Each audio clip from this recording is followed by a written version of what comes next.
Hey everyone, and welcome to episode 3 of Movie Tributes. I'm your host Josh, and we have Dan. What up, guys? And Dylan. What's up? Unfortunately, JC is unable to be with us today. He had some family issues going on, so he couldn't get on. So, what are we talking about today, Dylan? Well, we were actually doing a movie review for Chronicle, which is a found footage film which we follow Matt, Andrew, and Steven, who get telekinesis powers after partying one night and finding a magical rock hidden underground. And now they have telekinesis powers, and, they use their powers, and, of course, they document the whole thing through a found footage gimmick. Josh, what'd you think of the movie since you've seen it? I really loved it. I loved the aspect that they took on it. How I don't think Andrew was the most popular kid in school. And once he got his powers, he started getting more and more popular.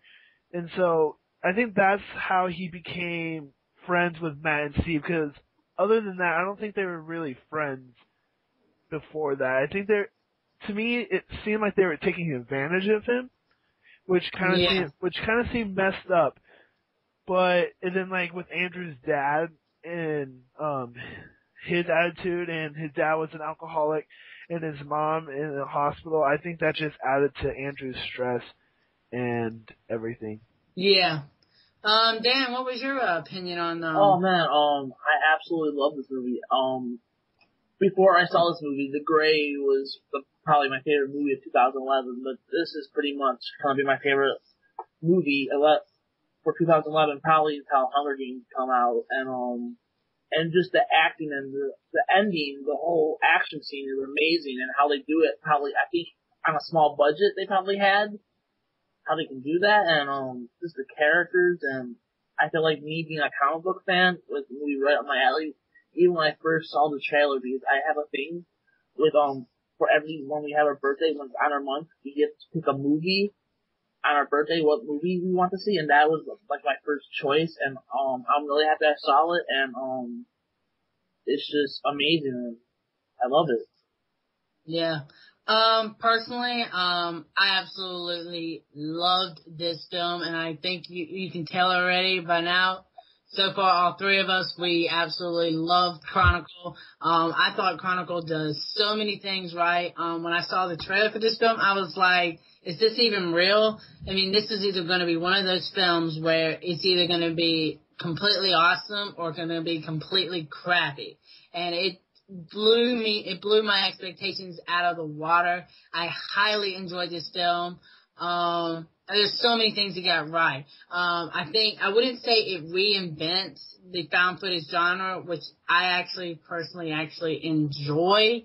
I know it's a genre that gets very mixed feelings, but I actually really enjoy it. There are crappy ones like The Devil's Inside that is out there, but there are really good ones, and Chronicle is a really, really good found footage film. I think they utilize the techniques really well, like, as the characters grow throughout the film, their powers get better and increase.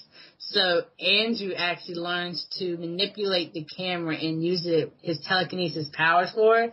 And when he does that, it literally goes insane. They get shots that are out of this world, yet it feels completely realistic. And I just absolutely love that. So yeah, I absolutely love Chronicle. I agree with everything you said, and JC, he was talking to me earlier. He said he just wanted to let everybody know he thought it was amazing, so that's another good review on it. Yeah. I mean, they had $12 million in budget, and they just did an amazing job for the found footage film, because there was the movie Cloverfield. It was a really good movie. But it wasn't one of the best I had ever seen, and some of the things didn't add up right when they filmed it and everything. They made $22 million in opening weekend in the USA alone, so they pretty much doubled their budget. that they had. Yeah.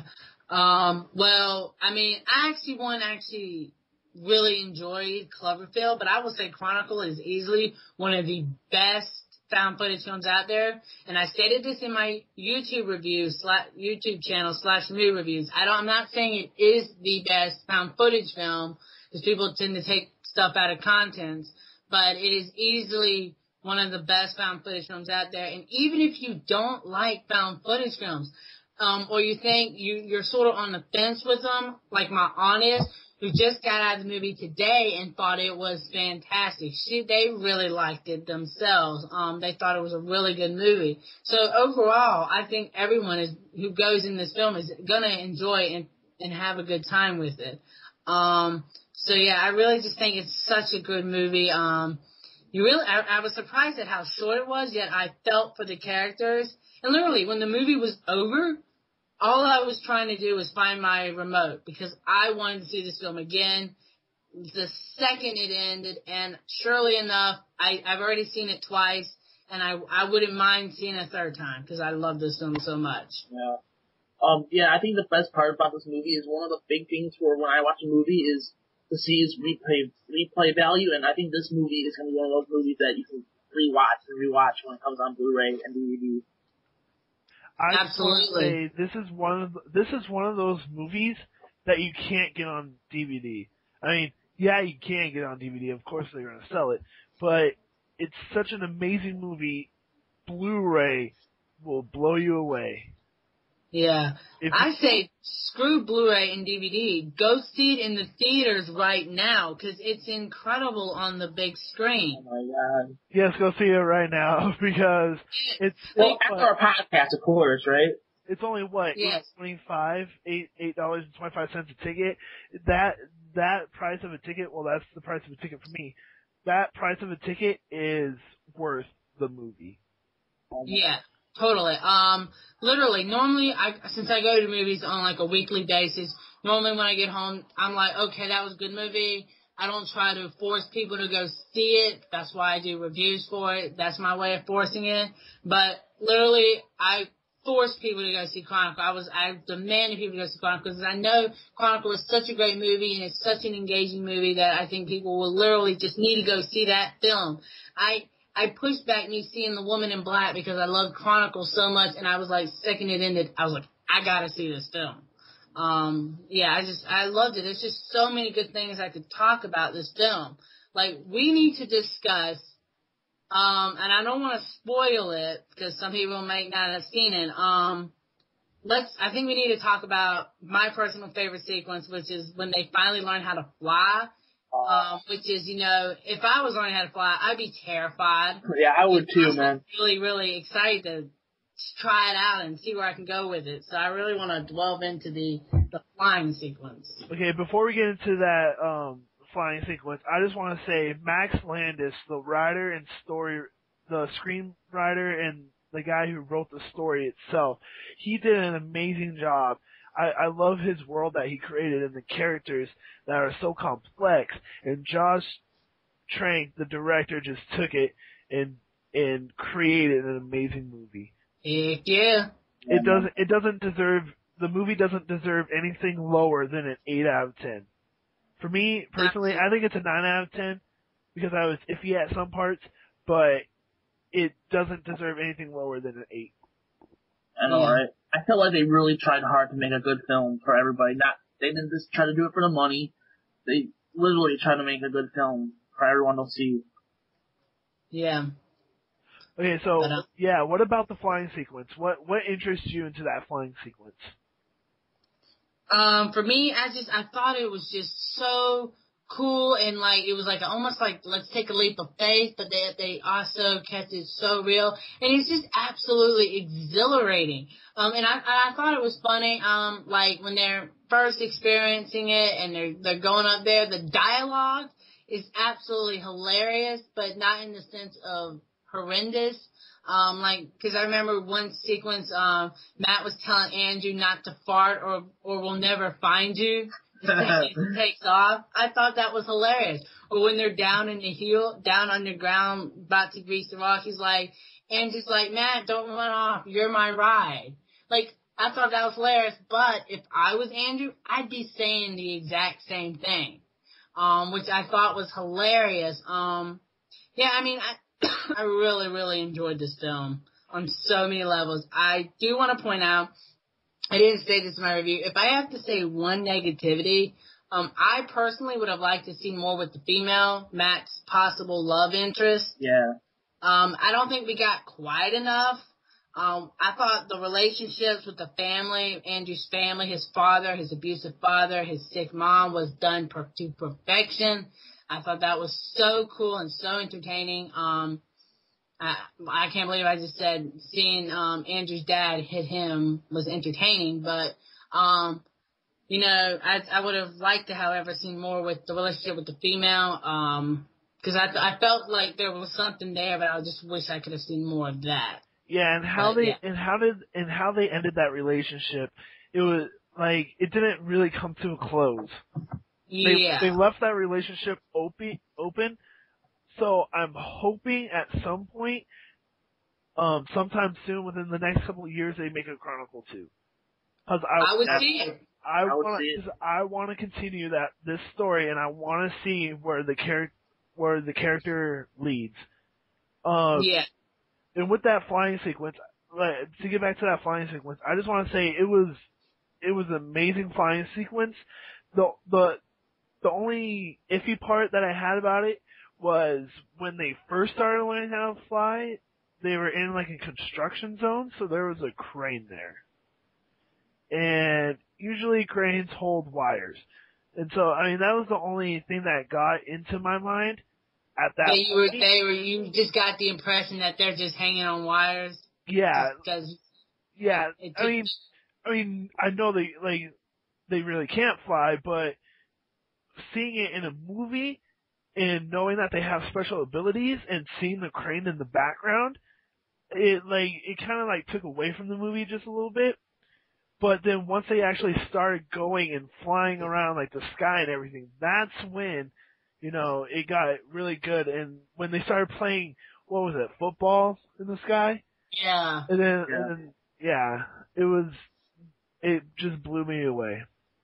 I mean, I was already on pins and needles enjoying the crap out of this film so much. And then this film just literally gets insane with this 20-minute final climactic roller coaster ride of a conclusion where literally everything just breaks loose and it becomes less of a story of these people, but more of, I think, like an origin superhero movie. Like sort of like an evil origin story. You know, and it just all breaks loose, and the last 20 minutes are so thrilling. I mean, there's so many thrilling moments throughout this film, but I think a lot of people will really enjoy this last 20 minutes. It really just goes out there, and I thought it was so crazy. It was literally just like one giant roller coaster ride. I totally agree with you. Ever since when Andrew ended up in the hospital, sorry for spoilers for all our listeners. You should go see the movie. Stop here and go see the movie. But when Andrew ended up in the hospital and his dad went in, I was like, does his dad really care about him? Like, his dad was like abusive. He was an alcoholic through that whole thing. And then right when he mentioned the mom, I knew he's just going to start blaming him for everything. I was like, how can someone be so cruel to their son in that kind of way, where you blame everything on him? He's laying in his hospital bed, and he could be dead for all the dad knows, you know? Yeah. And he's blaming it all on his son. I think that was like a really emotional part in the story. And then after that, I see where Andrew's anger comes from, but when his powers have developed so much, I think he should have taken it a little bit in a different perspective than what he did. Oh, okay. Yeah. His dad was a pretty piece of, Andrew's dad was pretty much a piece of shit. Right. Well, hey, Josh, why do you think, Matt and, Steve was kinda taking advantage of Andrew. Can you explain a little bit more about that? Why do you think they were taking advantage of him? Or something like that? You said that? Yeah, like, in the beginning, I haven't seen it for a couple weeks, so I'm kind of have to think for a second. Like, it was weird because, like, they didn't seem, like, Andrew seemed like an outcast to the entire school. And so, with Matt and Steve, like, being kind of cool, like, Matt was his friend. I would admit that, but, like, it's more of the Steve and Andrew relationship, at the beginning. Like, cause Steve just kind of, like, popped in there when, they went on that search in the middle of the desert. And, like, I don't know, like, their relationship just didn't click to me at first. They finally, to me, they finally got a good relationship when they got the powers. And they started figuring out that it was the three that had the powers. It's kind of hard to explain, like, it just didn't click for me. Steve and Andrew's relationship as friends or whatever. Yeah. Well, I don't want to spoil anything, but later on throughout the film, I think Andrew kind of comes to relationships about that, whether or not is Steve really his friend or whatever, because, he always, before all this, he was just, an outcast. No one cared for him. No one ever talked to him. He sat on the bleachers where the cheerleaders practice and, ate his lunch by himself. And then once he got these powers, what happens? Matt and Steve start sitting with him. So, there is that kind of, well, are these my friends, or are they, they're just, they're, now that they see me because I have these powers, now they only like me because of that. Because you notice that kind of also kind of takes place after the talent show sequence. People start recognizing Andrew and seeing Andrew, yep. And, do these people like me or not? See, I think the part where Steve came in, again, spoiler, stop now if you haven't stopped before and go see the movie. The part where Steve came in, it was when they were at the rave party or whatever, and so he went outside and he got beat up, and then that's when Steve came over, helped him. They're like, "Hey, can we use you? We need you to record something," and so that's pretty much the impression I got from Steve. And so, is he really being nice to Andrew, or is he just leading him on just to use his camera? Yeah. I mean, what did you think about all their relationships, Dan? Well, I actually really liked the relationships. Personally, I thought the relationships that felt real. It felt, like these guys were actually friends. And I read, for me personally, I read online where they actually, before they started filming it, they actually carried a camera around with them and went out to eat and kind of vlogged in a vlogging sort of way just to get a feel of how carrying this camera around and doing these random activities and stuff like that and getting a sense of it. Oh yeah, I think they really had good chemistry. Probably one of the best chemistries I saw on film in a while. They're like just really good, and they're really, really unknown actors. And I'm kind of glad they got unknown actors because I think this could be a really big movie for them, and this can give them more movies. I think they deserve a lot of more roles, and I think what I like about the characters is I think each one character out of the three, I think we can each one to relate to one of them. And that's why I really like that. Awesome. Alright, you guys, let's rate this film. I do on a scale of 1 to 5 on my, reviews. If y'all want to do a 1 to 10, y'all can do a 1 to 10. What would you rate this film? Josh, do you want to go first? You can. Okay, I give this definitely a 10 out of 10. It's my favorite movie of 2011. It's so good. I can't believe how small the budget they did. It's just, amazing, and it deserves every hype it gets, and I really want to see more from this. I want to see more movies. I want to go back to that world and see what happens to the rest of the characters. Cool. Yeah. Go I ahead. do out of a 5, so I gave it a 4.5 out of 5 on my channel. But yeah, I really enjoyed this film. It's easily my favorite film of the year so far, and I've seen a couple films after it, and I still think it's easily my favorite film so far. All right, and on a scale of 1 to 10, I would rate it out of 9 out of 10. Like I said, I was iffy at a couple parts. And if it's on a scale of 1 to 5, I would give it 4.5. Awesome. And I just want to throw in a random fact. The pink-haired girl that played by Anna Wood, who Andrew was making out with, is actually his real-life girlfriend. Oh, really? Oh, did not know that. Yeah. I just wanted to throw that in there. Okay. Well, I guess you've heard it. Chronicle is a win-win, and if you are listening to this, I hope you have seen it by now. If you haven't, then what are you doing still listening to this? You should be buying it. You should be at the ticket booth. So yeah. All right, everybody. Well, this was episode 3 of Movie Tributes featuring Chronicle.